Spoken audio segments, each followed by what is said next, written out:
I'm here in the Good House in Ina, and very interesting night here. A team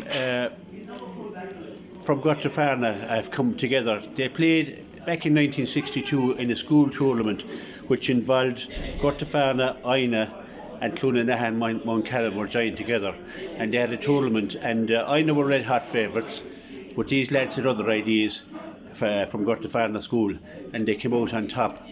And I'll start off with Glengarvey there.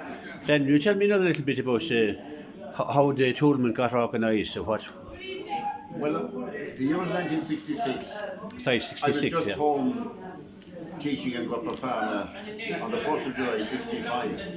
And the Ina Hurling Club, for their own good reasons, they decided they'd run a schools competition. And they decided Clonanahan, Mount Callan would have one team, Ina would have a team, and Gortbofearna would have a team. They presumed, I know, that Ina would win. But we had different thoughts. And I was very lucky to have a great bunch of young lads who were great characters, would die for me, and I would die for them too, even though I hammered some of them in my own time. And I know that I've been forgiven for that for a long day. But we had great fun up in the field in Gortbofearna. The hurling field was called. Anyway, the tournament started, and our first match was over in Stoney, Hogan's Field, and I didn't know what the field was at the time, but I was told, go up left at the four crosses and keep going up along the road until you come to a river that's coming across the road. And that was fact that time. We stopped at the river. Now we stopped before the river too, because I had an old Cortina, and that time you brought the whole team in the car. And the car was IE 9046, but unfortunately at the time there was a leaking radiator. So we filled with water in Ballyea. We brought a bucket with us, and we came across the road there then, where there was a tap on the wall, across from Joe Laden's, this was then, and we filled again there, and we came to the river back in Stoney. And when the match took place, and I won't say anything wrong about Clonanahan and Mount Callan, but let's say our team were far superior on the day. I was refereeing. PJ Kelly and Johnny and those who were on that team will recognise I did my best as referee, giving free after free after free to allow them to score. They didn't score on the day.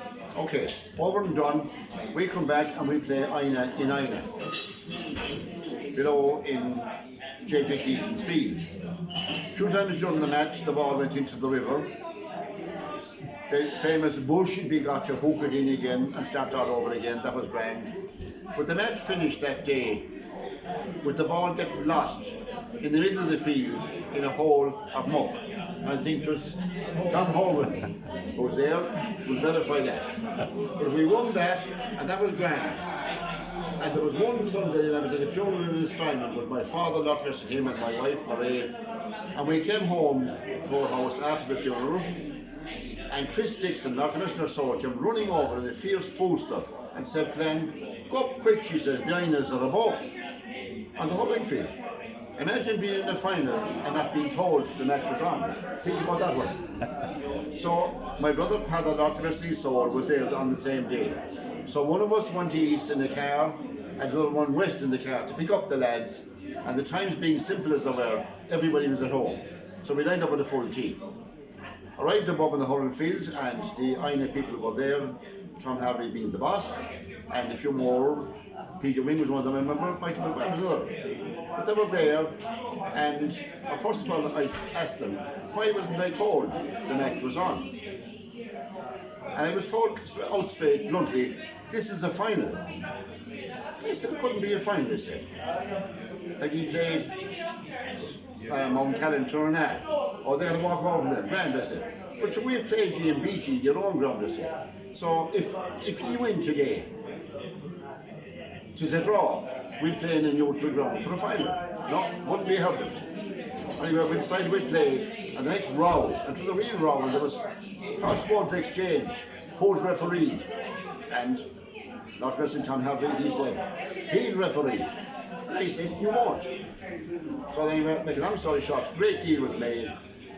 He's refereed the first half, and I'd refereed the second half. Democracy broke out. Exactly.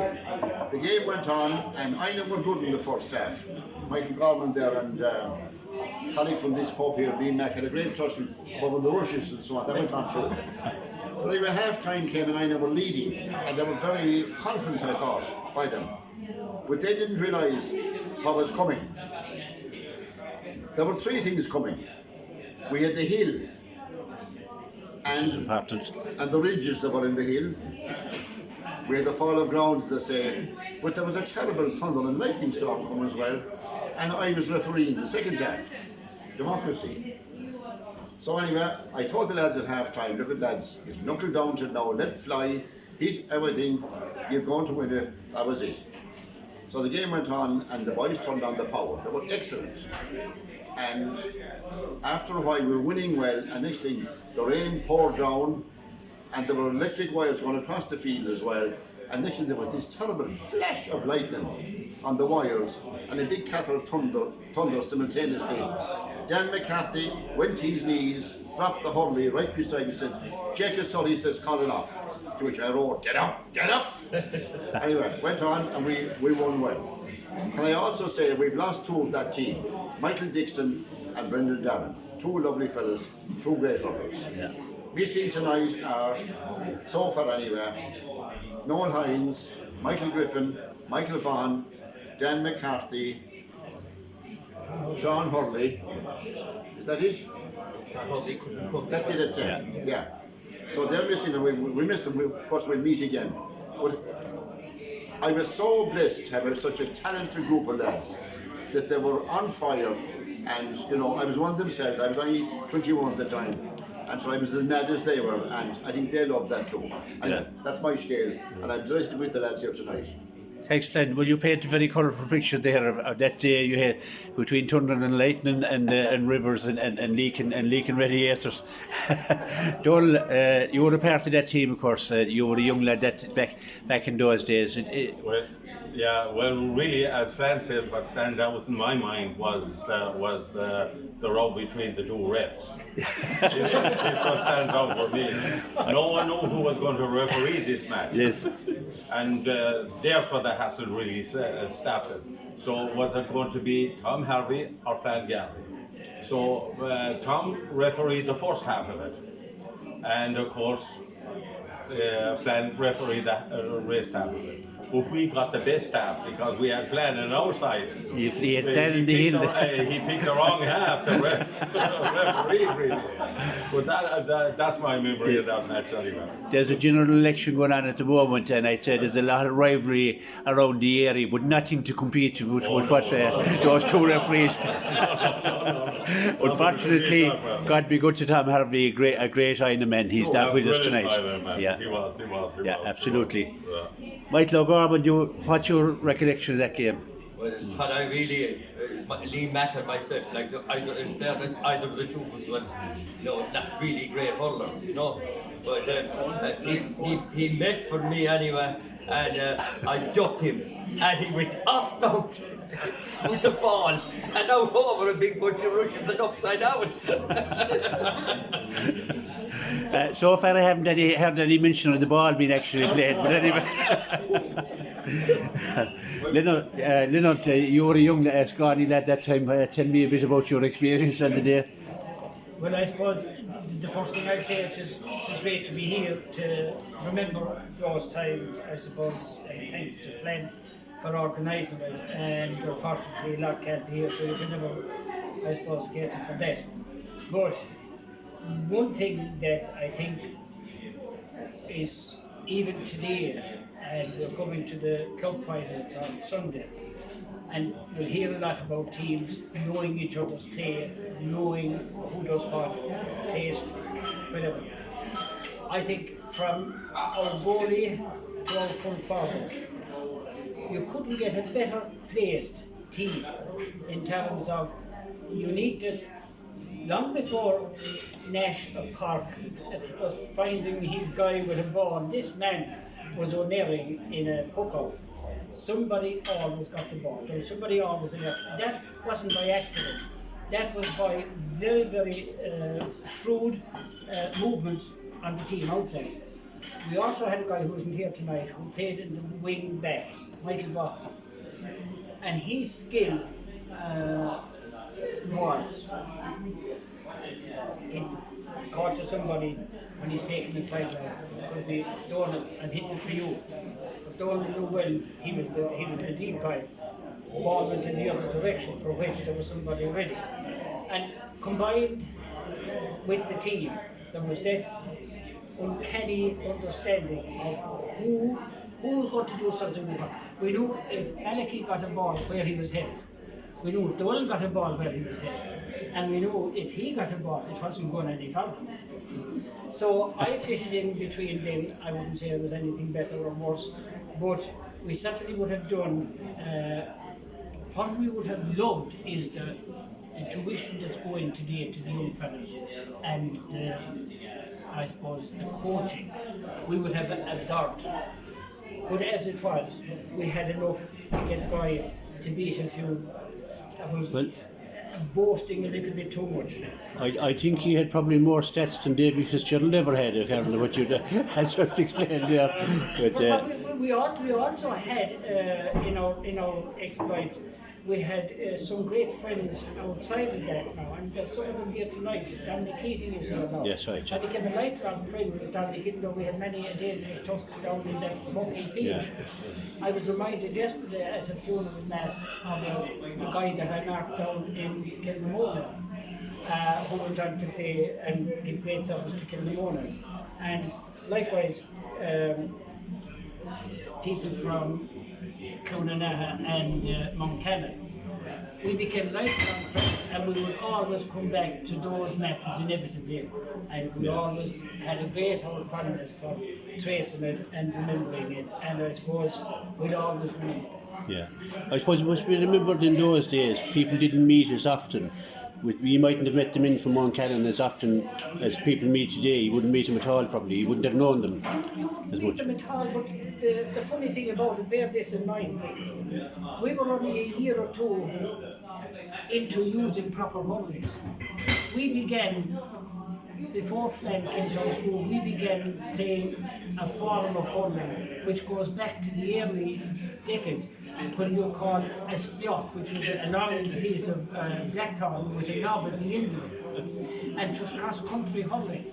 Yes. You started off at the school yard, and if you could make it up to the end of the hill and back without any scratch or wound, Be still standing. you'd stand your ground with it.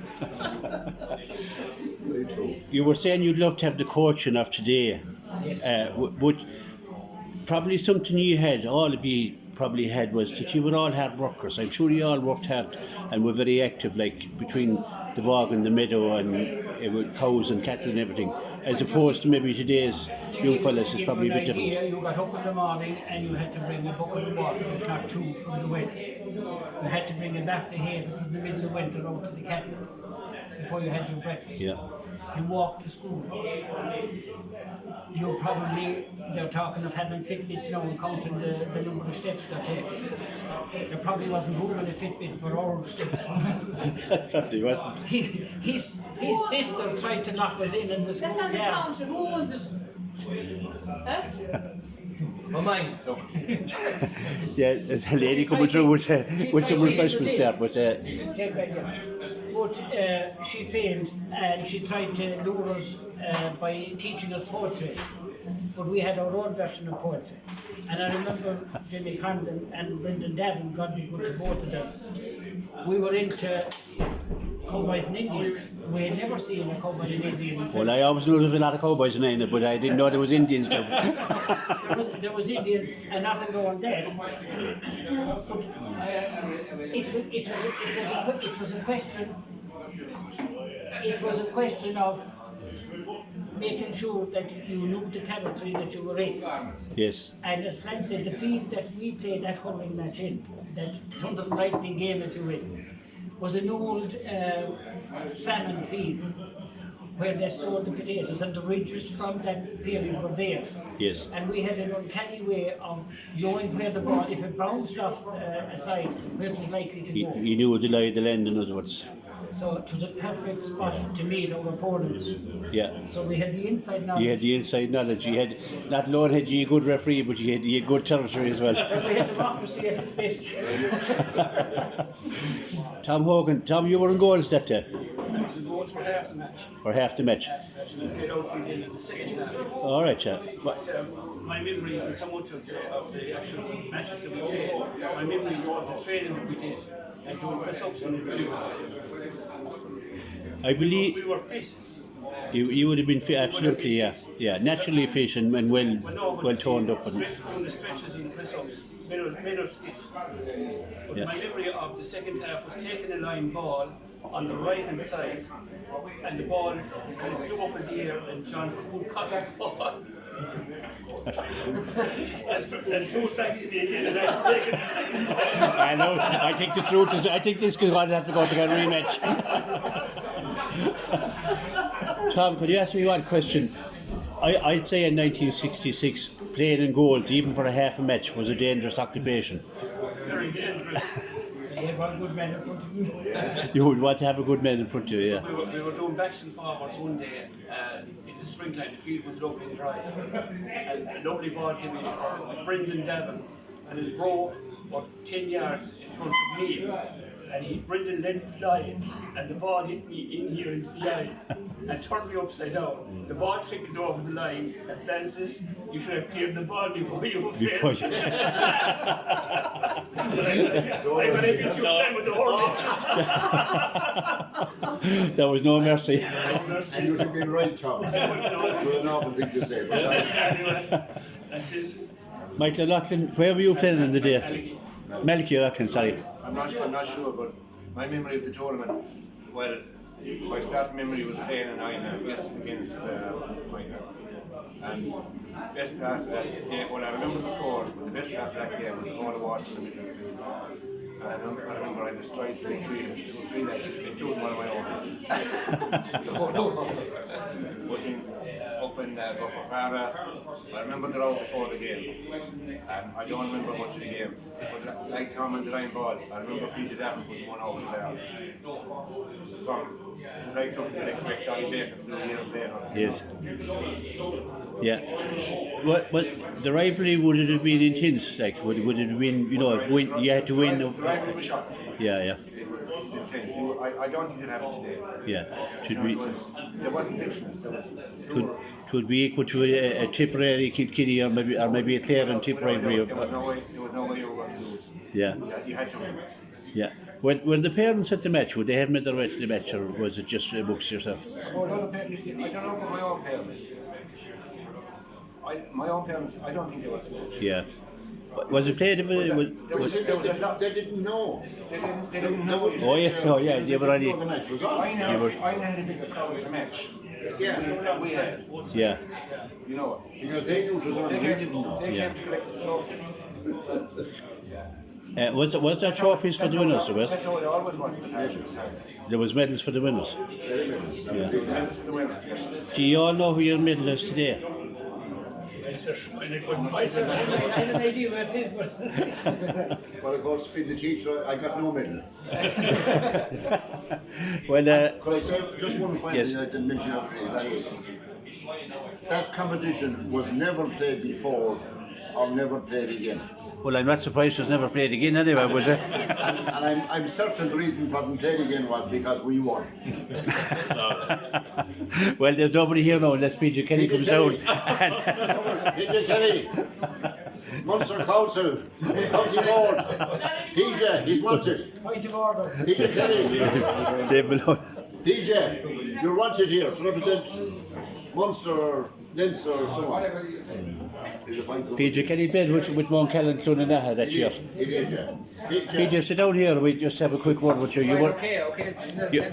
These lads are giving me a very one-sided story so far, so I want to hear your side of the story. You're right good now. Have you a memory of that game in 1966? In Hogan's Inch? It's a better description than anything else. This is when we got the fortune. What do you Hi, PJ. Do you remember, PJ, that game in 1966? faintly remember, but Ballyea came down well trained. We were our first gathering, we got together hours before and just notification. But Flan had it prepared very well. Now Clonagh were, well, the numbers of Clonagh I suppose were small, Ballyea were. Yeah. But Ballyea had a fine team. The Northwestern, I can think of one or two lads now. Brenda Davin, Michael Dixon, who else got to that? Gone to their turn of the wards. But I mean, they were grand hurlers, great hurlers. Yes. Your brother Johnny played with you as well, didn't he? Yeah, Tom Hogan, Jeremiah Kelly, myself, Liam Kelly. We were only.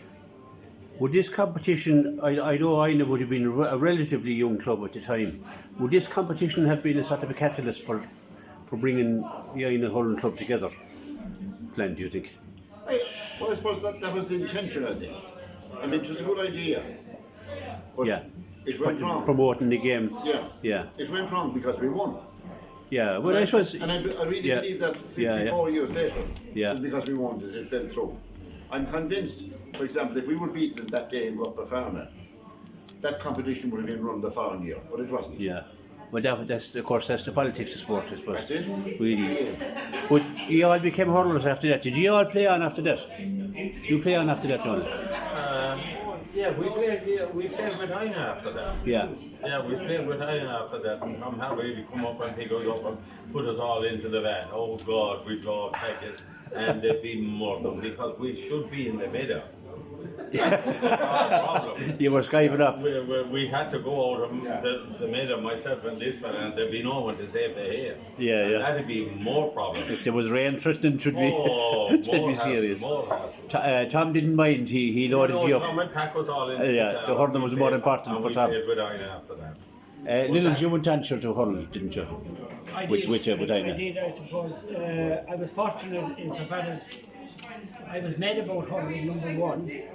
I was fortunate, as I say, that we had been taught how to hurl properly before we left national school.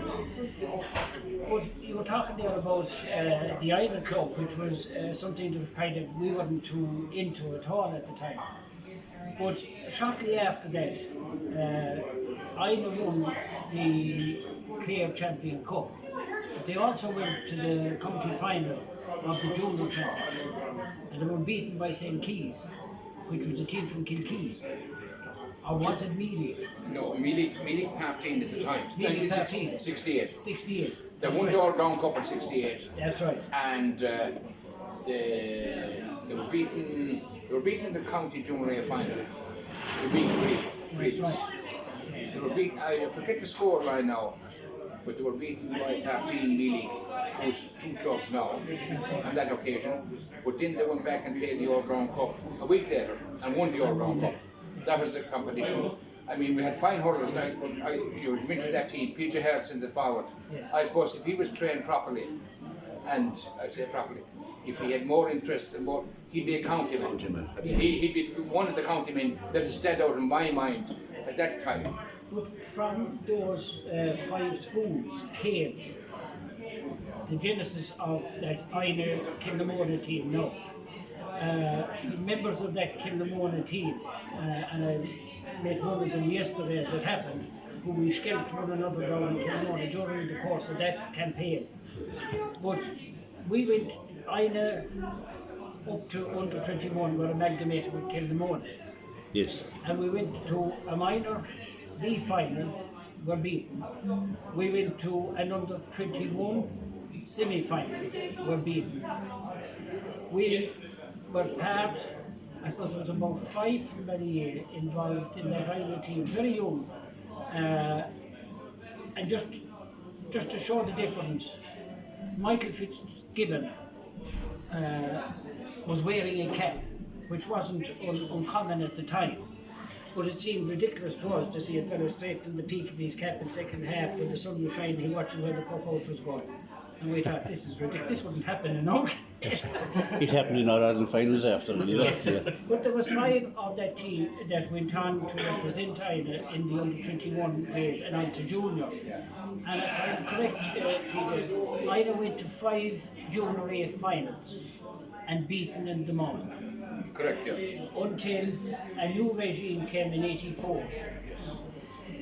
I was back from Dublin and Wicklow and all that, and I was only kind of a late developer that day, but we were playing Junior B. There was a Junior B and there was a Junior A. And we used to train about in Harvard's field. And Tony Considine was our trainer. And we were playing Junior B. Junior A has got a bye into the semi-final and the met Bodike in the final, is that correct? That's correct, yeah. And the rest is history. But what really began was a real effort to train and to coach at underage level. And a man from Ballyea, Johnny Rourke, was instrumental in getting that and the skills that he and his helpers, plus a good backup team of bringing people to matches where we were left at the crossroads sometimes for the want of transport. They were then collected, brought to matches. They then developed the success, and success breeds success. And we have Ina, which is just, I suppose, a hair's breadth away from a county senior championship, I think, if they continue the way they're going. Yeah. So, from I'll have to correct you there, it's Ina Kilnamona. just half from nine and to pronounce Kilnamona. He's living in Kilnamona. He's living in Kilnamona. Tom, no, am I joking? Tom, can I ask you a question there related to what he's just said there about how the team developed up along and how they're now playing together and they were in the hairs spread away from maybe if the referee had been a bit more fair we'd be in the county final, who knows? Right. Maybe county champions, but that's for another day. But the fact is that all of us here, including myself, I never got to play with the whole lot of us together, Ina Kilnamona. Isn't it great to see it now? And if it had happened years earlier, we'd have probably been champions long ago. I didn't play with any Kilnamona because I wasn't in the parish. They weren't what? I wasn't in the parish. You weren't in the parish, no? No, I played at school because I went to school in Gortbofearna. So you didn't get to play with Ina? I didn't play with Ina. Oh, didn't you? No. Yeah. You played with Ina Steinman. Yeah. Should you lost out then as well, like it was. Yeah. And You retired as a champion. Malky, did you go? You went on to play with? No, I went to live in Rosslev and I played with St. Joseph's for 2 years. For 9 years. Oh, did you? Yeah. So, PJ, what would you have taught on that note? The years that they didn't join together, like. Well, going back the years, I'd always remember Owen Garvey and Brian Vaughan. And I think on the other side, we played St. Joseph's. Fergal Hagerty was the same age ago, and Brian Hagerty. And the year now, I haven't it in my head, but we played James O'Connor, Andrew Whelan, Johnny McMahon, and Co. At under 16A. And we ran them to 2 points in a semi-final of the 16A championship. And, I mean, Owen Garvey, to me, I was selected and PJ Fitzpatrick from Gortbofearna, and I'm not praising myself. Yeah. Owen Garvey, I said, Owen, Matt Jamesy, and Owen, when he was told to do the job, he did it excellent on the day. And they were in Flannings together, great friends, best of friends, studied the same subject in Flannings, and oh my God, did Owen do some job and James O'Connor. James O'Connor went on to greater things. But I suppose Owen Garvey, if he was playing A all the time, he's one player I'd pick up, and Pat Fitzgerald, and Brian Vaughan, there's 3, and Brian Hagerty and Fergal Hagerty. Fergal Hagerty went on to greater things, of course, and Brian Hagerty, and there were another 1 or 2 for Kilmore that I can't think now, you know, that's who it was. Yeah. Playing in 1974, we won the minor title. And in 1978 we went to the B final as well. We were beaten by Scariff that year. So they were all teams that had to finish at under 21, unfortunately, or at minor level. They wasn't able to go on even to under 21 that time. So I suppose that was a bit of a pity, really, was it? Would you have thought? When you reported us tonight here a few months ago of the 1974 team, PJ Devereux summed it up when he said, a missed opportunity. No. Yes, they that's were the parish in 74 who could win a minor B title and beat the minor A champions in the semi-final on the way to that final. There was a missed opportunity again. So many years went by. That year, 74 proved what talent there was in the parish, provided we played as a parish, Yes. one team, and they played under the name of St. Flanagan's. And just my final word, if I could say it, is I forgot to mention the score in that famous schools final in Gortbofearna in 1966. The score was 7 goals and 2 points to 2 goals and 7 points. And Leonard has a memory of the Clare champion after that. Then you need to run that, please. They headed in the Clare champion the following week, and it rings out, and I have a particular reason for remembering it. First of all, the headline was "Easy Winners of League," and of course we wanted to see our names and we make the list. Yeah. But the other reason I wanted to read I was reading the champion was at that time you were asked to read the Clare champion at home. And if there was a court case or whatever the news of the day, you were asked to read it, which we didn't realise at the time, but it became a huge exercise in remembering. You could read, after 1 or 2, you could close the paper and you could tell your neighbours almost word for word what you had read. And so it brought home to me very recently. I was telling the fella, the first time that I went to Munster final was in Limerick in 1967, between Clare and Tipperary. And I had been at the semi-final, which was between Clare and Galway, when Galway were in Munster. And the great Jimmy Smith, God loved him, was playing for Clare, one of his last years. And we were, I suppose, on a high because we were on our way to a Munster final. We went to the Munster final, and I'll never forget it. You were at our house and Paddle got the good in the evening before with a fine box of blackthorn boots for our game. If you remember that. Clare were beaten by Tipperary in that famous Munster final, 4-12 to 2-6. That was the score. And Tipperary went on to beat Kilkenny in the All-Ireland final, and John Doyle, who was looking for his 9th All-Ireland, lost out to Kilkenny, and he retired after that. That's right. Can I come in on that? Yeah. And the score at half time in that match was 2-5 to 2-6. That's In right. favour of Tipperary, 1 point up. That's right. Did Milo I always Kane remember that. play in that game? He did, yeah. Pascal O'Brien, that name of the team. Yeah. Pascal O'Brien, Vincent Loftus, Vincent Loftus, Michael Constantine, He was full back. yeah, Michael Constantine, John Evan, Yeah. Sean Cleary, Whitegate, with the weak link, Jimmy Cullinan and Eamon Russell. Matt Bradley playing on that. Matt Bradley was full back, sorry, That's right. you're right. You had Tom Ryan and Liam Denhart centre field. You Was had it Tipperary man? Tipperary man, Keenan North. You had Eddie Vaughan. Eddie Vaughan centre field. You had North Pine number 10. You had Eddie Vaughan, Pat Cronin.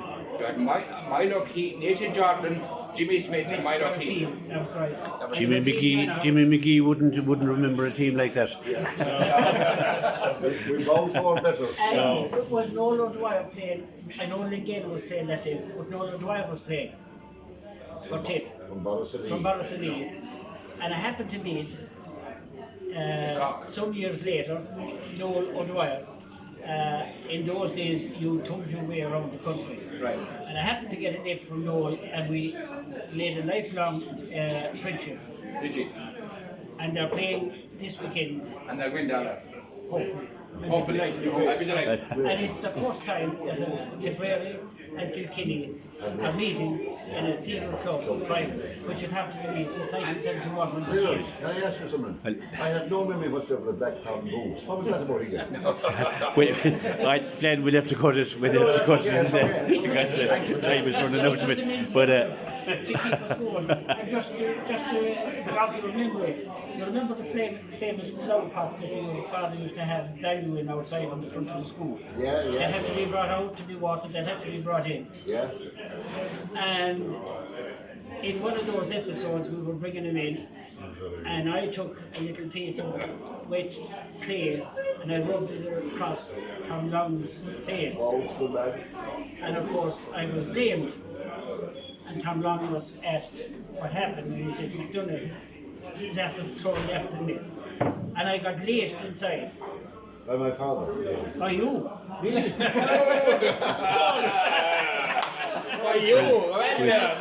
We're opening up old wounds now. I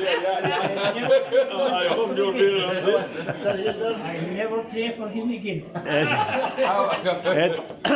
In 1966, England won the World Cup, as we all know. But also in 1966, these lads here from Gortbofearna won the school league here in this parish.